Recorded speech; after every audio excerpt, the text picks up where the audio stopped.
So it might be coming a little bit too late in the day, so I apologize for that.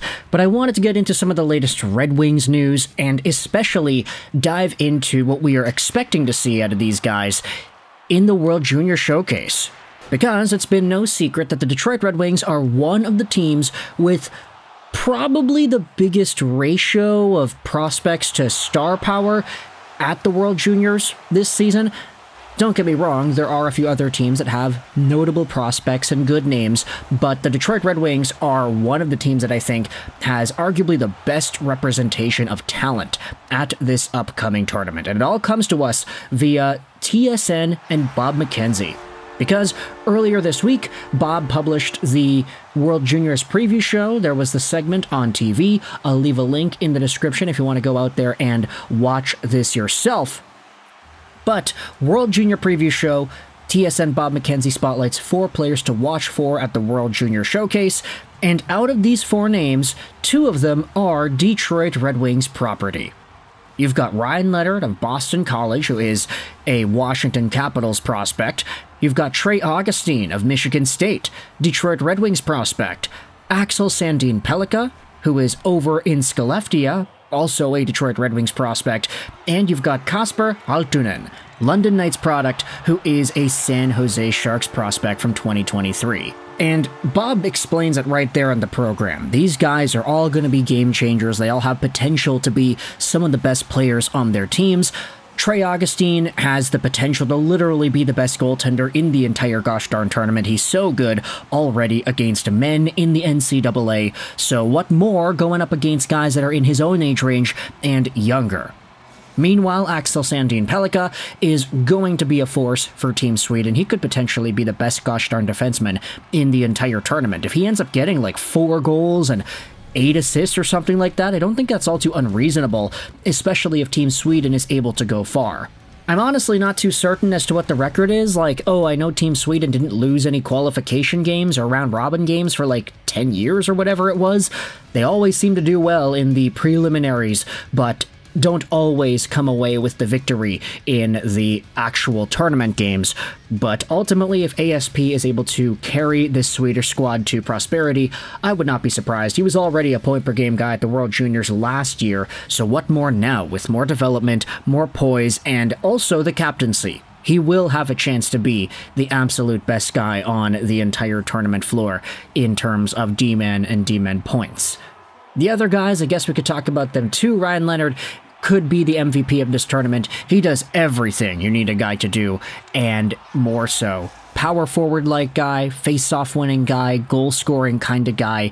He does everything, and he does everything well. He also was incredibly productive at the NCAA and World Junior levels last season. This year, his overall point production in the college leagues has taken a little bit of a step back, but that's not all too bad. He's still over a point per game, and heading into this tournament, he definitely is poised to being good stuff. Also the captain of Team USA as well, so I know a lot of Americans who are cheering for the American squad will be paying attention to this team, particularly because of Trey Augustine, but Ryan Leonard could be the force that fully moves the needle in that respect. Now, moving away from World Junior talk, I wanted to get into some of the other Red Wings news from the past little while here, starting out with one of the more kind of ridiculous stories that we have seen. Let's go out there and take a look at this article published on Detroit Hockey Now by Bob Duff. The reason I like this article is because it's in English, and it goes over a holistic idea that isn't too accessible in other sources. Today we're talking about Nick Lidstrom, one of the most decorated defensemen of all time, arguably the best defenseman of all time, a Detroit Red Wings legend, and a 7-time Norris winner. Well, guess what? Former NHL defenseman Lubomir Visnovsky was offering a holiday message to Detroit Red Wings legend Nick Lidstrom, and it wasn't a Merry Christmas. Visnovsky is of the opinion that Lidstrom stole his Norris trophy. In an interview with the Slovak version of NHL.com, Visnovsky is insisting that he should have won the award as the NHL's best D-man in 2010-2011. That was the season in which Lidstrom won his 7th Norris trophy. During the campaign, Visnovsky was leading all NHL defensemen with 68 points. He had scored 18 goals and finished with a plus 18 rating. By contrast, Lindstrom would finish the season with 66 points and a -2. And so, From these statistical numbers, it's very clear to see that Visnovsky had more points, he had more goals, and he had a better plus-minus. Yes, I was comfortably by 6 points over Nick Lidstrom, who had already 6 awards and was just finishing his career. I was plus 18, he was minus 2, but I didn't even make it into the top 3. In the voting for the Norris that season, Lidstrom earned 736 points, edging Shea Weber, who had 727, and Chara of 688. I finished 4th, and Lidstrom won his 7th Norris Trophy, Visnovsky said.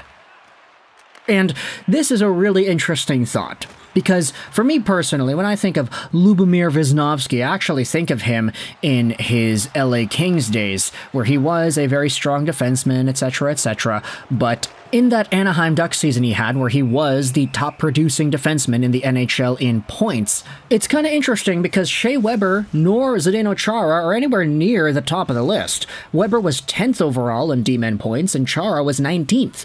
So, back in this time frame, points weren't necessarily the most tell-all sign as to what would allow a guy to be voted for this trophy. They placed a lot more of an emphasis on reputation, I would say, as well as defensive capability, which is why you had guys like Chara, Weber, and Lidstrom all leading the charge in points. Now, the thing is, when it comes to Lidstrom, there's a big consensus, I would say, that the 7th Norris Trophy that he won was less of an, oh, he was literally the best defenseman on the planet this year award, and more so of a, okay, well, he won 6 Norrises, he probably should have won more, to be honest. So, let's give him a 7th here in 2010-2011, one that's not necessarily given to him because he's the best, but because he deserved more. And I think that is the more appropriate way to view Lidstrom's 7th and final Norris Trophy victory, because when you think about all the Norrises that he did win, yeah, sure, he was a finalist for a lot of years in the 90s, but there was a big lull period in the middle of the 90s where Lidstrom wasn't really getting any awards. Towards the end of the 90s, this is where he started to win Stanley Cups and all that, but he never won the Norris. His first Norris Trophy was given in 2000-2001. And for a lot of the earlier years of Nick Lidstrom's career, where he wasn't really noticeable in the awards voting game, this is where I think a lot of the reputation that he built for that 2010-2011 season was being rectified. Hey, Lidstrom was so good for so long, but we didn't realize it back in the 90s, so we'll give him this Norris right now to make up for all those times he didn't win or wasn't even nominated when he was younger. And I get it, it might seem a little bit unfair to be like, hey, the guy wasn't necessarily the best defenseman that season, so why did he win? But I think for the Norris in particular, a lot of this awards voting trophy stuff happens to fall into the realm of reputation more so than that of being straight up just the best player. It happens all the time, especially in the Norris voting of the 2010s. We had seen Erik Karlsson winning where he probably shouldn't have, and Drew Doughty winning where he probably shouldn't have. A lot of these trophies are playing catch-up. Oh, Drew Doughty should have won the other year, but he didn't, so we'll give it to him now, dethroning the guy who probably should have won it this year because we needed to make up for what happened last year.